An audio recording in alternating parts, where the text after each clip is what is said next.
ছয়টি কাজ করলে সবাই আপনাকে পছন্দ করবে। মনে রাখতে হবে আমার প্রিয় বন্ধুগণ, সবার পছন্দের লোক যদি আপনি হতে চান, যাতে করে সবাই আপনাকে মোহাব্বত করে, যাতে করে সবাই আপনাকে ভালোবাসে, তাহলে আমি আপনাকে বলবো এই ছয়টি কাজ আপনি করুন। এই ছয়টি কাজ করলে আমি আশাবাদী সবাই আপনাকে পছন্দ করবে, সবাই আপনাকে মোহাব্বত করবে, সবাই আপনাকে ভালোবাসবে। মানুষ একজন আরেকজনকে কখন ভালোবাসে এটা জানেন? একজন আরেকজনকে কখন পছন্দ করে, একজন আরেকজনের প্রতি কখন মোহাব্বত আন্ডারস্ট্যান্ডটা গভীর হয়, এই ছয়টি কাজের মাধ্যমে একজন আরেকজনকে পছন্দ করে, একজন আরেকজনকে ভালোবাসে, একজন আরেকজনের প্রেমে পড়ে যায়। সহজ কথা। কারণ এই ছয়টি কাজের ভিতরে সব কিছু আছে। আমরা হঠাৎ করে একজনকে দেখার পরে আমাদের ভালো লেগে যায়, আহা খুবই সুন্দর, খুবই স্মার্ট। তে কেন ভালো লাগে? আরে ভালো লাগার কারণটা কি?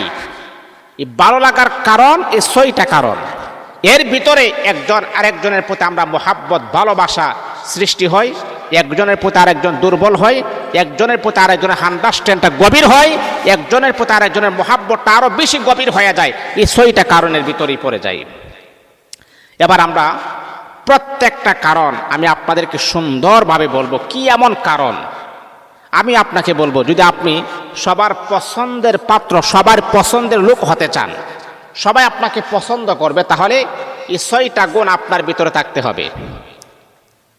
এই ছয়টা গুণ আপনার ভিতরে থাকলে সবাই আপনাকে পছন্দ করবে, কেউ আপনাকে ঘৃণা করবে না, কেউ আপনাকে ঘৃণার নজরে তাকাবেও না, সবাই পছন্দই করবে আপনাকে। এই ছয়টা গুণ আপনি অর্জন করে ফেলুন। তাহলে আমরা একের পর এক ধারাবাহিকভাবে কথাগুলো শুনবেন। ইনশাআল্লাহ এই গুণগুলা যদি আপনাদের ভিতরে না থাকে তাহলে ফিট করে ফেলুন। এখন থেকে নিজেকে প্রমিস করে ফেলুন, এখন থেকে নিজেকে একেবারে ফিট করে ফেলুন। বদ অভ্যাসগুলাকে দূর করে দিই, এই ছয়টা গুণ আপনি অর্জন করুন, সবার পছন্দের লোক আপনি হয়ে যাবেন। এক নাম্বার, হ্যাঁ যুবক ভাই কথা বলবা না, কথাগুলা দিলের কান লাগায় শুনবেন। হয়তো এই ছয়টা গুণ অর্জন করতে পারলে আপনি নিজেও দেখবেন অন্যরকম হয়ে যাবেন, অন্যরকম মস্তিষ্ক হয়ে যাবেন। আমাদেরকে 1400 বছর আগে নবী আমাদেরকে জানিয়ে দিয়েছেন আত-তুহুর ও শাতরুল ঈমান, পবিত্রতা ঈমানের অংশ। আপনি যখন পবিত্র থাকবেন, এটা ঈমানের একটা অংশ আপনি পালন করলেন, এটা সওয়াবের কাজও করলেন, আবার এটা দুনিয়ার লাইলে অনেক ফায়দা হয়। আচ্ছা আমরা সামনে আসি। এক নাম্বার হলো, হ্যাঁ যুবক যুবতী তোমাদেরকে আমি বলছি, সব সময় নিজের শরীরটাকে ফিট রাখুন, সব সময় নিজের শরীরটাকে গোছালোভাবে রাখুন, ফিট রাখুন, যাতে করে আনফিট যেন আপনি না হন। সব সময় নিজেকে হাসি খুশিয়ে রাখুন, স্মার্টভাবে রাখুন, খোলামেলাভাবে রাখুন। আপনি যেই পোশাকটাই আপনি পরবেন সেটার প্রতি একটু যত্নশীল হন, আপনার নিজের শরীরের প্রতি আপনি যত্নশীল হন। হ্যাঁ, আপনি একেবারে আনফিট বলতে আপনি ব্রাশ করেন না, মুখের যত্ন নেন না, চেহারার যত্ন নেন না, নিজের শরীরের যত্ন নেন না, এলোমেলো। এইরকম লোককে দেখবেন মানুষও ঘৃণা করে, মানুষও তাকে পছন্দ করে না। অনেকে আমরা বলে একটা আনস্মার্ট, একটা খেত বাজে। আপনি পৃথিবীর যে কোনো প্রান্তে আপনি তখন এই কথাগুলো আপনার কাজে লাগবে। সবাই আপনাকে পছন্দ করবে কথাগুলো যদি আপনি মানতে পারেন। এক নাম্বার হলো নিজেকে ফিট রাখুন। আপনার চেহারা কালো কোনো সমস্যা নাই, আপনি একটু আনস্মার্ট এতে সমস্যা নাই। আল্লাহ তাআলা আপনার চেহারা কালো বানাইছেন, আরেকজনকে সুন্দর বানাইছেন। এমন আপনি দেখবেন যে সুন্দর মানুষটা চেহারা সুন্দর ঠিক, কিন্তু তার একেবারে আনফিট, কোনো ফিট নাই। আর আপনার চেহারা কালো কিন্তু আপনি ফিট হয়ে থাকেন, দেখবেন আমি আপনাকে বলছি, একটা মেয়ে যদি পছন্দ করে, সুন্দর চেহারাওয়ালা ব্যক্তিকে পছন্দ না করে, এই যে আপনি ফিটফাট হয়ে আছেন, আপনাকে সে ভালোবাসবে, আপনাকে সে মহাব্বত করবে। কারণ সে চিন্তা করবে যে লোকটা শরীরে যত্ন করতে পারে, অবশ্যই সে তার ভালোবাসার মানুষটাকে যত্ন করবে। তাহলে এক নাম্বার হলো নিজের শরীরটাকে ফিট রাখুন। দুই নাম্বার হলো সবার সাথে আপনি হাসি খুশিয়ে সবার সাথে কথা বলুন। এটা নবীর সুন্নাহ। হাসি মুখে কথা বললে মানুষ আপনাকে পছন্দ করবে, এটাই স্বাভাবিক, 100% গ্যারান্টি এটা। আমার নবীকে সবাই পছন্দ করতেন। নবী সবসময় কারোর সাথে কথা বললে মুস্কি হেসে কথা বলতেন। সাহাবীরা বলে, পৃথিবীর মানুষেরা তোমরা জানো না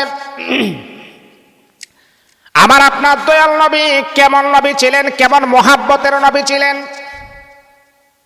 নবীর চুলার আমাদের 7 দিন ধরে আগুন জ্বলে না, নবীর পেটের মাঝে খাবার পড়ে না। কিন্তু সাহাবায়ে কেরাম যখন আল্লাহর হাবিবকে জিজ্ঞাসা করতেন, ইয়া রাসূলুল্লাহ, ওগো আল্লাহর নবী, ইয়া রাসূলুল্লাহ আপনি কেমন আছেন? আমার নবী মুস্কি হাসি দেয়া বলতেন আলহামদুলিল্লাহ।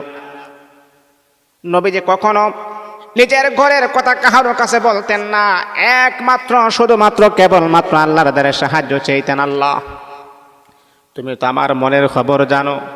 বন্ধুরে আমার, সাহাবায়ে কেরাম বলতেছে কেমন রাসূল আর কেমন নবী চিন্তা করছেন নি। 7 দিন যাব তার চুলার মধ্যে আগুন জ্বলে না, কিন্তু আমার নবী তারপরও যখন কোনো সাহাবীর সাথে কথা বলতেন, সাহাবায়ে কেরাম বলেন নবীকে সব সময় দেখতাম মুস্কি হাসি দেয়া কথা বলতেন।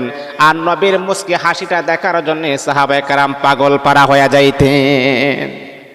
আলহামদুলিল্লাহ, সুখে দুঃখে আল্লাহর প্রশংসা করতেন। আমার নবী বেঈমান কাফেরদের সাথে কথা বললো মুস্কি হাসি দিয়ে কথা বলতেন। তো সাহাবায়ে কেরামকে এটা আমাদের নজরে চলে আসছে। নবীর পেটে খাবার নাই, পেটে পাথর হয়ে গেছে। আমার নবী যখন কথা বলতেন হাসি মুখে কথা বলতেন, মুস্কি হেসে কথা বলতেন। সেই নবীর সুন্নতটা আজকে আপনি ভুলে গেছেন। আবার আপনি নবীর উম্মত দাবি করেন। আমাদের যদি এরকম সিচুয়েশন চলে আসে, এরকম অবস্থান চলে আসে, 2 দিন ধরে খাবার খাই না, যদি জিজ্ঞাসা করে কেমন আছেন, আরে বালা না, কে আর বালা, পেটের মাঝে খাবার নাই, তুই এখানে রং তামাশা করতে আসছ, তুই ফাইজলামি করস। আমরা হইলে বললাম এই কথা, কিন্তু আমার নবী কথা বলেন নাই। আমার নবী বলেছেন আলহামদুলিল্লাহ, সমস্ত প্রশংসার মালিক হচ্ছেন আল্লাহ পাক রব্বুল আলামিন। আর এটা কিন্তু একটা ইম্পর্টেন্ট একটা গুণ, যে গুণটা হলো প্রত্যেকের সাথে আপনি হাসি মুখে কথা বলবেন, প্রত্যেকের সাথে আপনি। কারণ হাসি মুখে কথা বললে দেখবেন মানুষ আপনার পছন্দ করে, মানুষ আপনাকে ভালোবাসে। মানুষ বলে দেখবেন রাস্তাঘাটে যখন কথাবার্তা হয় তখন দেখবেন আপনার প্রশংসায় মেতে ওঠে, বলে আলহামদুলিল্লাহ, এই লোকটাকে দেখলাম যখনই কথা বলে মুস্কি হেসে কথা বলে, লোকটা বড় ভালো। কারণ আপনার প্রশংসা কেন করতেছে, কি কারণে আপনার প্রশংসায় মেতে উঠেছে, এর 1 নাম্বার কারণটাই হচ্ছে আপনি যখন কথা বলেন হাসি মুখে কথা বলেন, আর হাসি মুখটাই সবার কাছে পছন্দনীয়। আল্লাহু আকবার, আল্লাহু আকবার। এটা হলো 2 নাম্বার। 3 নাম্বার হলো কাউকে জীবনে কখনো মিথ্যা প্রমিস করবেন না। কাউকে জীবনে কখনো মিথ্যা আশ্বাস আপনি দিবেন না, মিথ্যা প্রমিস করবেন না, মিথ্যা আশ্বাস, মিথ্যা ভরসা কাউকে কখনো আপনি দিবেন না। এটা কিন্তু অবশ্যই অবশ্যই অবশ্যই আপনাকে মনে রাখতে হবে। বন্ধুরে আমার শোনা, মানুষকে আপনি ধোঁকা দিবেন না, মানুষের সাথে আপনি কখনো প্রতারণা করবেন না, জীবনে কোনোদিন কাউকে আপনি মিথ্যা প্রমিস করবেন না। কারণ আপনি আমার নবীর ইতিহাসটা আপনি পড়েন, আমার নবীর জীবনে আপনি পড়েন, আল্লাহর হাবিব বিশ্ব নবী 63 বছর জীবন পেয়েছিলেন, দুনিয়াতে 63 বছর বেঁচে ছিলেন। এই বন্ধুরে আমার, আপনি হাদিস গবেষণা করেন, কোরআন নিয়ে আপনি আলোচনা করেন, কোরআন নিয়ে আপনি রিসার্চ করেন, গবেষণা করেন, কিন্তু আল্লাহর কসমকে আমি বলতে পারি আমার নবীর 63 বছরের জিন্দেগিতে আল্লাহর হাবিব কখনো একটা মিথ্যা কথা বলতে কখনো শোনা যায় নাই। সাহাবীরা বলেন কেমন নবী, তে মুস্কি হেসেও মিথ্যা বলে না। আর আমরা মানুষকে হাসানোর জন্য মিথ্যা বলি, আমরা মানুষকে কাঁদানোর জন্য মিথ্যা বলি। কিন্তু 63 বছরের জিন্দেগি যখন আপনি রিসার্চ করবেন, গবেষণা করবেন, একটা কথা নবী মুহাম্মদের মিথ্যা কথা আপনি পাবেন না। এমন একজন নবী আমরা পেয়েছি। আল্লাহু আকবার, আল্লাহু আকবার। যে নবী মিথ্যাই বলেন না। এই জন্য আপনি যদি আমার নবীকে মহাব্বত করেন, হে বলল, যদি আপনি আমার নবীকে ভালোবাসেন, তাহলে জীবনে কখনো আপনি মিথ্যা কথা বলবেন না, কখনো কাউকে মিথ্যা প্রমিস করাবেন না, কখনো কাউকে মিথ্যা ভরসা দিবেন না। যদি আপনি মিথ্যা কথা বলেন তাহলে আমার নবীর উম্মত আপনি হতে পারবেন না। নবী কখনো হাসরের ময়দানে আমার নবী আপনাকে সুপারিশ করবেন না। কারণ মিথ্যা মানুষকে ধ্বংস করে দেয়। আর সিদিকু আল কিযবু আস-সিদকু ইউনজি ওয়াল কিযবু ইহলিক। সত্য মানুষকে নাজাত দেয় আর মিথ্যা মানুষকে ধ্বংস করে দেয়, মিথ্যা মানুষকে একেবারে বরবাদ করে দেয়। আল্লাহর রাসূল বলেছেন, যেই ঘরের ভিতরে মিথ্যার প্রবণতা বেশি হয়, যেই ঘরের ভিতরে মিথ্যা কথা চলে, যেই ঘরের ভিতরে মিথ্যার প্রমিস করা হয়, মিথ্যাটা বেশি সয়লাভ হয়, এই ঘরের ভিতর বরকত হয় না, আল্লাহ পাকের গজব চলে আসে। এই জন্যে ঘরের ভিতর বরকত চাইতে হলে মিথ্যা কথা আমাদেরকে চিরতরে বন্ধ করে দিতে হবে। এটা হলো 3 নাম্বার। 4 নাম্বার হচ্ছে নিজের কাজ নিজে করুন এবং সময়ের কাজ সময়ে করুন। নিজের কাজ নিজে করুন এবং সময়ের কাজ সময়ে করুন, অসময়ে করা যাবে না। মনে করেন জোহরের নামাজ আপনাকে জোহরের সময় আদায় করতে হবে,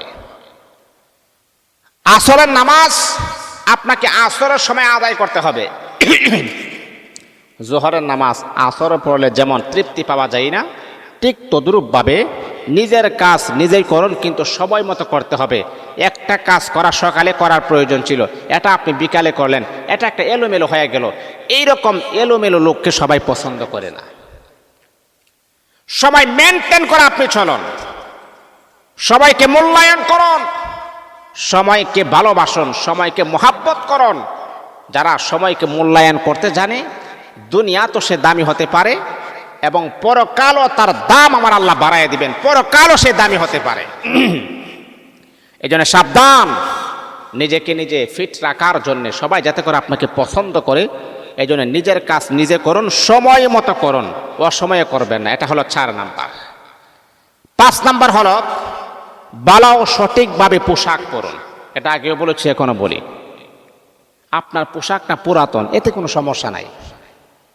আপনার পোশাকটা পুরাতন, কিন্তু এই পোশাকটাকে আপনি পরিষ্কার পরিচ্ছন্ন করে পবিত্র করে আপনি পরবেন, গোছালোভাবে আপনি থাকবেন। আপনি মানে যে প্রত্যেক দিন নতুন পোশাক পরতে হবে, বিষয়টা কিন্তু এমন না। প্রত্যেক দিন দামি পোশাক নতুন পোশাক পরতে হবে না। যে পোশাকটাই আপনার আছে এটাকে আপনি উত্তমভাবে আপনি পরুন, এই পোশাকটাকে আপনি ধৌত করে পরিষ্কার পরিচ্ছন্ন করে আপনি পরুন, ইনশাল্লাহ দেখবেন আপনাকে স্মার্ট দেখাবে আর সবাই আপনাকে পছন্দ করবে, সবাই আপনাকে ভালোবাসবে। সঠিকভাবে পোশাক যদি আপনি ব্যবহার করতে পারেন।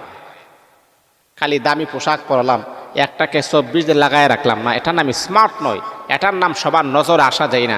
আপনার পোশাকটা পুরাতন হোক কোনো সমস্যা নাই, কিন্তু এই পোশাকটাকে আপনি যখন পরবেন আপনি ধৌত করে পরিষ্কার পরিচ্ছন্ন করে ইস্ত্রি করে আপনি পরবেন, দেখবেন সবার নজরে চলে আসবেন, সবাই আপনাকে পছন্দ করবে।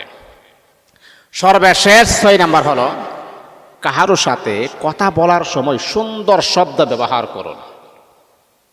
কোনো মানুষের সাথে যখন আপনি কথা বলবেন, ছেলে হোক আর মেয়ে হোক, যাদের সাথে, এটা হলো এই কথাগুলা কিন্তু দুনিয়াতে কাজে লাগবে, সবাই আপনাকে পছন্দ করবে, সবাই আপনাকে স্মার্ট মনে করবে, আসলে আপনি স্মার্ট। এই 6টা গুণ যদি আপনার ভিতরে প্রবেশ করাইতে পারেন, আসলে ছেলে হোক আর মেয়ে হোক, আসলে আপনি স্মার্ট। সবার সাথে আপনি, সর্বশেষ হলো কাহারও সাথে কথা বলার সময় সুন্দর শব্দ ব্যবহার করবেন, এমন শব্দ ব্যবহার করবেন না যেটা সে কষ্ট পায়। আর একটা কথা আছে তো, কি জানেন, যারা হাতুস সিনানি লাহাল তাম ওয়ালা ইয়ালতামু মা যারা হাল লিসান। একজন মানুষকে যদি আপনি তার এই হাতটাকে যদি আপনি আঘাত করেন, এই হাতের দ্বারাতে রক্ত প্রবাহিত হবে, শরীরে আঘাত করলে ব্যথা পাবে। 1-2 দিন, 1 মাস, 2 মাস যখন সে মেডিসিন ইউজ করবে সে সুস্থ হয়ে যাবে। কিন্তু কোনো মানুষকে যদি আপনি কথার দ্বারাতে আঘাত করেন, তামাম পৃথিবীর সমস্ত মেডিসিন খেলেও তার কলিজার মাঝে যে আঘাতটা লেগেছে সে আঘাতটা কখনো দূর হবে না। এই জন্য আমি আপনাদেরকে বলছি, কাউকে এমন কথা বলবেন না যে কথা বললে তার কলিজার মাঝে গিয়ে লাগে। আর আপনি যখন সুন্দর করে কথা বলবেন, ভালো শব্দ ব্যবহার করবেন, হাসি মুখে কথা বলবেন, এইগুলা মানুষের নজর কাড়ে, এইগুলা মানুষ আপনাকে ভালোবাসে, এই কাজগুলা করলে আপনাকে মানুষ পছন্দ করবে, এই কাজগুলা করলে মানুষের মন আপনি অতি দ্রুত জয় করতে পারবেন। আর এই কাজের দ্বারাতেই প্রমাণ করে আসলে আপনি একজন স্মার্ট, আপনি একজন অত্যাধুনিক মানুষ। আপনার চলাফেরা আলাদা, আপনার কথাবার্তা আলাদা, আপনি কথা বললে মুচকে হাসি দিয়ে কথা বলেন, এগুলা কিন্তু সবার নজর কাড়ে। আর সবার নজর যদি কাড়তে চান তাহলে অবশ্যই এই 6টা জিনিসকে আপনার ভিতরে প্রবেশ করাইতে হবে। 1 নম্বর হলো নিজের শরীরকে আপনি ফিট রাখুন, 2 নাম্বার হলো হাসি মুখে কথা বলুন, মুচকি হাসি দিয়ে কথা বলুন। 3 নাম্বার হলো কাউকে জীবনে কখনো মিথ্যা প্রমিস করাবেন না, সত্য কথা বলবেন, দুনিয়াতে সম্মান পাবেন। 4 নাম্বার হলো নিজের কাজ নিজে করুন এবং সময় মতো করুন, অসময়ে করবেন না। 5 নাম্বার হলো ভালো সঠিক পোশাক পরুন, পোশাকটা পুরাতন হোক এতে সমস্যা নাই, এটা কি ইস্ত্রি করে সুন্দরভাবে পরুন। 6 নাম্বার হলো কারোর সাথে কথা বললে সুন্দরভাবে বলুন, ভালো শব্দ উচ্চারণ করুন। এই 6টা জিনিস যদি আপনার ভিতরে প্রবেশ করাইতে পারেন, আসলে আপনি স্মার্ট, যে কেউ আপনাকে পছন্দ করবে।